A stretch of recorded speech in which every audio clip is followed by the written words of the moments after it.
আপনি কি জানেন পৃথিবীতে এমন এক প্রাণী আছে যেটা দেখতে নিরীহ হলেও একবার কামড় দিলে মৃত্যু একদম নিশ্চিত? হ্যাঁ, আমি বলছি খ্যাঁক শিয়াল অর্থাৎ রেবিড শিয়ালের কথা। আজকের ভিডিওতে আমরা জানবো খ্যাঁক শিয়াল আসলে কি, কেন তাকে পালন করা যায় না, আর কিভাবে এটা মানুষের জন্য এক বিপজ্জনক হুমকি। শিয়াল বা ফক্স আমাদের গ্রাম বাংলায় খুব পরিচিত এক বন্য প্রাণী। ওরা খুব চতুর, বুদ্ধিমান আর রাতের বেলায় শিকার করতে ভালোবাসে। তবে সব শিয়াল যে একরকম তা নয়। কিছু শিয়াল যখন রেবিস ভাইরাসে আক্রান্ত হয় তখন তারা হয়ে যায় খ্যাঁক শিয়াল, মানে রোগচক্ষু, হিংস্র আর অস্বাভাবিক আচরণকারী এক শিকারী। খ্যাঁক শিয়াল রেবিস।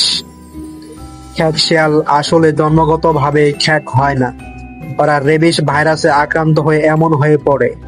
এই ভাইরাসটা সাধারণত কোনো খ্যাঁক কুকুর, বিড়াল বা অন্য আক্রান্ত প্রাণীর কামড়ের মাধ্যমে ছড়ায়। ভাইরাস শিয়ালের শরীরে ঢোকে, ধীরে ধীরে ওর মস্তিষ্ক সংক্রমণ শুরু হয়, ওর আচরণ পাল্টে যায়।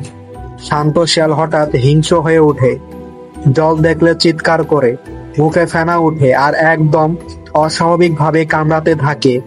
এই অবস্থাতেই আমরা তাকে বলি খ্যাঁক শিয়াল।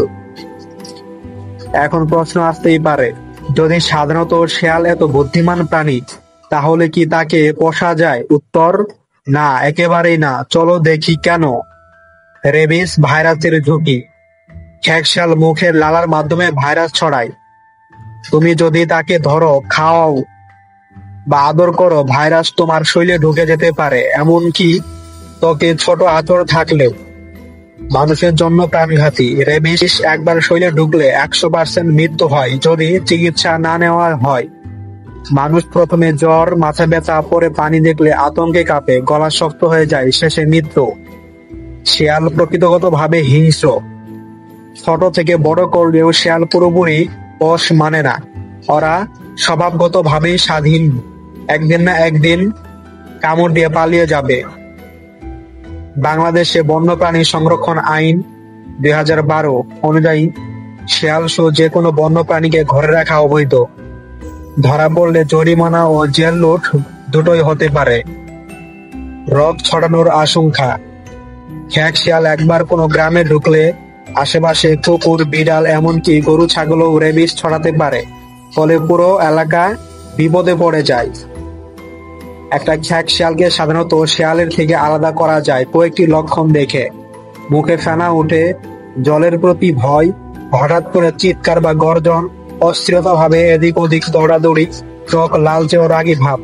যদি এমন শিয়াল দেখেন, একেবারেই কাছে যাবেন না, দূরে থাকুন। বন বিভাগ বা স্থানীয় প্রশাসনকে খবর দিন।